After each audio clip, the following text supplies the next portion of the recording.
Hello friends, this is Subham Singh. Welcome to my channel. Let's enjoy Max Future. Good evening to all. जैसे कि हम लोग पिछले video में development of principles के 5 principles discuss किए थे। अब इस वीडियो में बाकी के आगे के जो प्रिंसिपल्स हैं उसको डिस्कस करेंगे। जैसे कि 6 नंबर प्रिंसिपल्स है प्रिंसिपल्स ऑफ इंटर रिलेशन। इसका मतलब होता है एकीकरण का सिद्धांत। हम इंटीग्रेटेड करते हैं अपनी चीज़ों को, देखते हैं कि क्या है। जैसे कि हमने पिछले वीडियो में देखा था कि डेवलपमेंट जनरल टू स्पेसिफिक जाता है, मतलब होल टू पार्ट जाता है। पहले पूरी बॉडी पार्ट्स यूज करते हैं, फिर पार्ट्स में यूज करते हैं। मतलब पहले होल बॉडी का यूज करते हैं, फिर धीरे धीरे एक स्पेसिफिक पार्ट्स का यूज करते हैं किसी भी वर्क को करने के लिए। इंटीग्रेशन में सभी पार्ट्स को जोड़कर काम करते हैं। जैसे आप साइकिल चलाते हैं तो वहाँ इंटीग्रेशन का काम करता है, एकीकरण पर काम करेगा। तो कहाँ किस तरह का रिस्पॉन्स आपको इंटीग्रेट करके देना होगा, ये इस प्रिंसिपल्स में दिखाते हैं। जैसे कि इसमें लिखा हुआ है, आप लोग इसका नोट कर सकते हैं। और नेक्स्ट प्रिंसिपल्स है प्रिंसिपल्स ऑफ इंटर रिलेशंस। ये भी जुड़ा हुआ है प्रीवियस इंटर इंटर इंटीग्रेशन से ही।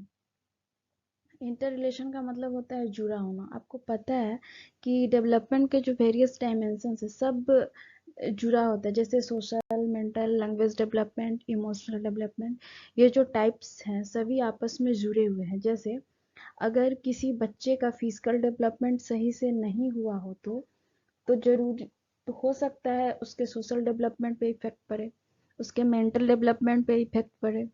मतलब कि सारे डेवलपमेंट इंटरडिपेंडेंट है। प्रिंसिपल्स ऑफ डेवलपमेंट, विकास के सिद्धांत सब आपस में जुड़े हुए होते हैं। Each area of development is dependent on the other and thus influences the other development। मतलब कि हर प्रिंसिपल्स, जितने भी प्रिंसिपल्स ऑफ डेवलपमेंट है सब एक दूसरे से इंटरडिपेंडेंट होते हैं, मतलब कि सब जुड़े होते हैं। नेक्स्ट प्रिंसिपल्स है principles of maturation and learning. इसका इसमें हम लोग बात करेंगे परिपक्वता से। ये एक तरह की बायोलॉजिकल टर्म है जो हेरिडिटी से प्रभावित होता है। पूरी तरह से मतलब कि आपका जो बच्चा है उसकी बॉडी डेवलप हो गई है लेकिन मसल्स अभी तक डेवलप नहीं हुए, तो उतनी परफेक्टता नहीं हुई होती है। जो चीज़ें नहीं कर पाएगा, जैसे आंखें हैं, जब तक डेवलप्ड नहीं हो पाएगा तब तक बच्चा पढ़ नहीं पाएगा या किसी चीज़ पर फोकस नहीं कर पाएगा। तो यह क्या है, ये मैच्योरेशन है। लर्निंग तब होगी जब आप मैच्योर होंगे। मैच्योरेशन और लर्निंग का एक घनिष्ठ संबंध है। हम ये कह सकते हैं कि लर्निंग एक लिमिटेड है तो डेवलपमेंट भी उसको लिमिट करता है। इसलिए मैच्योरेशन सही से नहीं हो पाता है तो हम कह सकते हैं कि दोनों, मैच्योरेशन अगर सही से नहीं हो पाएगा तो लर्निंग भी सही से नहीं होगा। इसलिए हम कह सकते हैं कि मैच्योरेशन और लर्निंग दोनों आपस में जुड़ा हुआ है। जैसे अब नेक्स्ट प्रिंसिपल्स है principle of joint product of heredity and environment. वही ये प्रिंसिपल्स कहता है कि आनुवंशिकता और पर्यावरण का ज्वाइंट प्रोडक्ट है। जो प्रिंसिपल है ग्रोथ की, अगर हम बात करें तो डेवलपमेंट की हम बात करें तो ये गुणनफल होता है हेरिडिटी और इन्वायरमेंट का। दोनों ही इस पर प्रभाव डालते हैं। मतलब कि कोई जरूरी नहीं है कि सिर्फ एक रहेगा तभी तभी ग्रोथ होगी। दोनों को सेम अमाउंट में ही गुणनफल के हिसाब से दोनों रहेगा तभी सही से डेवलपमेंट होता है। नहीं तो सिर्फ हेरिडिटी या फिर सिर्फ इन्वायरमेंट के प्रभाव से डेवलपमेंट नहीं होता है। इस पर प्रभाव डालते हैं कि आपकी कैसी पर्सनालिटी, आप कैसे दिखते हैं। आपके जो फिजिकल डोमेन है वो बहुत सारी जो मेंटल एस्पेक्ट्स है, जो बहुत सारी चीज़ों को इस बात पर भी निर्भर करती है कि हेरिडिटी और इन्वायरमेंट कैसे इफेक्ट करके हमारे ग्रोथ को प्रभावित करता है। नेक्स्ट प्रिंसिपल्स है प्रिंसिपल्स ऑफ टोटल डेवलपमेंट। तो मतलब इस सिद्धांत का मतलब होता है टोटलिटी में चलता है। ये प्रिंसिपल सभी एस्पेक्ट्स को एक साथ लेकर काम करते हैं। इसे इंटर रिलेटेड से जोड़ भी सकते हैं। इसका नाम बस अलग है। जो मैंने पिछले प्रिंसिपल्स डेवलपमेंट में जो डिस्कस किया है उसी में से है ये। नेक्स्ट है principles of spiral versus linear development. मतलब कि प्रिंसिपल जो है ये स्पाइरल और लीनियर डेवलपमेंट में होता है। स्पाइरल का मतलब होता है घूम घूम के जाना, जैसे कि स्ट्रेट नहीं जाना। मतलब कि जैसे पेन में जो स्प्रिंग लगा होता है, स्प्रिंग जैसे स्पाइरल होता है, उसी तरह से हमारा डेवलपमेंट भी होता है।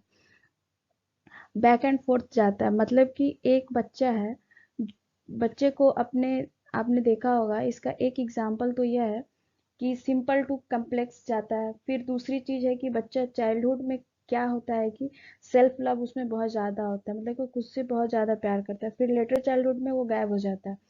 फिर एडोलेसेंस में आ जाता है, जिसके अंदर चीजें डेवलप होती है। फिर शांत हो जाती है एक टाइम के बाद, और फिर से वो बाहर आएगी।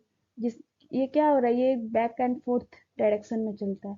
तो विकास विकास टर्न्स बैक्स, मतलब आगे बढ़ने बढ़ने के लिए एक कदम पीछे लेते हैं। वही वाली बात है यहाँ पे, ताकि जो आपका डेवलपमेंट है वो कंसोलिडेटेड हो सके, मतलब मजबूत हो सके।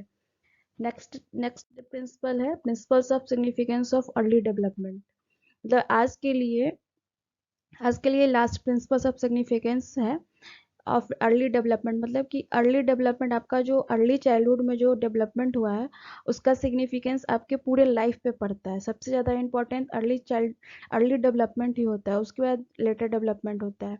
से भी ज़्यादा एक प्रिंसिपल है, बच्चों के विकास पर इम्पैक्ट पड़ेगा। जैसा कि उसके बचपन में जो कुछ भी विकास हुआ है, जैसे उसका nutrition, emotional, social, cultural support कैसा मिला है, बहुत अच्छा प्रभाव अगर पड़ेगा तो वो उसका फ्यूचर भी सही जाता है। अगर उस टाइम उसकी सही से न्यूट्रिशन नहीं मिलती है, हर कुछ नहीं मिलेगा, तो बच्चा की जो डेवलपमेंट होती है वो खराब होती है। बाद में आप कितना भी उसे कुछ कर लीजिए, वो डेवलपमेंट सही डायरेक्शन में नहीं जाती है।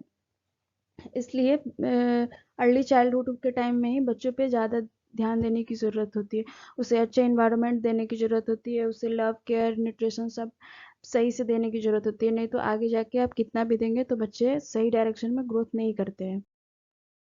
अब ये टोटल जो जितने भी हम डेवलपमेंट प्रिंसिपल पढ़े हैं वो सबका ये रिवाइज कर लेते हैं। डेवलपमेंट इन्वॉल्व्स चेंजेस, मतलब डेवलपमेंट चेंजेज है। Development follow a fix pattern sequence. Development proceeds from general to specific. Development is correlated. Development is predictable. Development occurs at different rates for different parts of body. Development proceed by stage.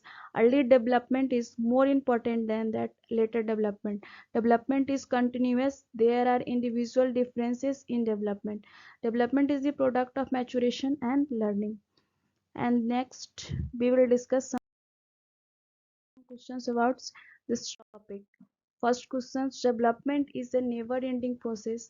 This idea is associated with first option, principle of integration. Second option, principle of interaction. Third option, principle of interrelation. Fourth option, principles of continuity. तो इसका answer क्या होगा? Principles of continuity होगा, क्योंकि development कभी खत्म नहीं होता है, मतलब कंटिन्यूअस वो चलता रहता है। इसलिए इसका आंसर होगा principles of continuity. Second question, which one is not true about principles of development?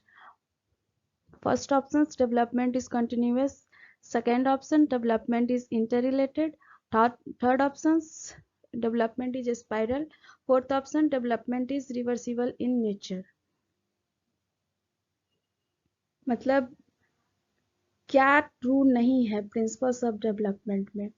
तो आप वो पता होना चाहिए कि डेवलपमेंट रिवर्सिबल नहीं होता है, मतलब कि परिवर्तन नहीं होता है। डेवलपमेंट को कोई रिवर्स नहीं कर सकते, इसमें बैक गियर नहीं होता। मतलब कि डेवलपमेंट ऐसा नहीं है कि आप एडोलेसेंस पहले हो जाइए, एडोलेसेंस स्टेज में पहले जाइएगा फिर चाइल्डहुड में आइएगा। इसलिए इसका आंसर होगा development is reversible in nature. Next question है, which of the following is a principle of development? First option, it is a discontinuous process. Second option, all processes of development are not interconnected. Third option, it does not proceed at the same pace for all. Fourth option, development is always linear. मतलब अब क्या है कि यहाँ पर सही बात है, हमने पहले ही डिस्कस किया है कि डेवलपमेंट लीनियर नहीं होता है, मतलब कि एक रेखीय नहीं होता है, ये बैक एंड फोर्थ चलेगा, कम्प्लेक्स चलता है। तो यहाँ पे ऑप्शन क्या होगा, मतलब कि ये एक सेम पेस पे नहीं चलता है। इसका मतलब एक बच्चा 1 साल में चलने लगेगा तो सभी बच्चे 1 साल में तो नहीं चलने लगेंगे। सबके इंडिविजुअल डिफरेंसेस है, मतलब कि सब अलग अलग रेट में होता है। कोई बच्चा 1.5 साल में चलता है, कोई बच्चा 2 साल में भी चलता है, कोई बच्चा 6 महीने में भी चलता है। इसलिए उसके हिसाब से यहाँ पे इसका आंसर थर्ड होगा। It does not proceed at the same pace for all. Next question, development is directional means, मतलब कि डेवलपमेंट डायरेक्शनल है। इसका मतलब यहाँ पे क्या कह रहा है। First option, there is an emergence of a new skills और behaviour. Second, development typically proceeds from simple to complex. Third, all important development milestones were achieved before adulthood. Fourth, development continues until death. तो इसमें इसका answer क्या होगा, इसका answer second होगा। Development typically proceeds from simple to complex, मतलब कि development हमेशा सिंपल टू कम्प्लेक्स ही जाता है। Then next, the development that proceeds from the centre to periphery is called. ये डायरेक्ट क्वेश्चन है जो कि डायरेक्शनल प्रिंसिपल से है। इसके फर्स्ट ऑप्शन है cephalocaudal development, second proximo distal, third inter relation, fourth integrative. इसका आंसर क्या होगा, इसका आंसर सेकेंड ऑप्शन होगा proximo distal.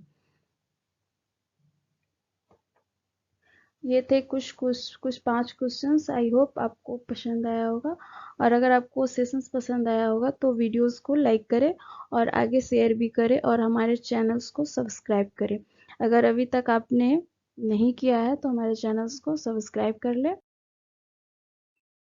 And lastly, always believe on self. Next, thank you for watching this video. चलिए bye bye, अब next session में मिलते हैं, तब तक के लिए बाय बाय, थैंक यू।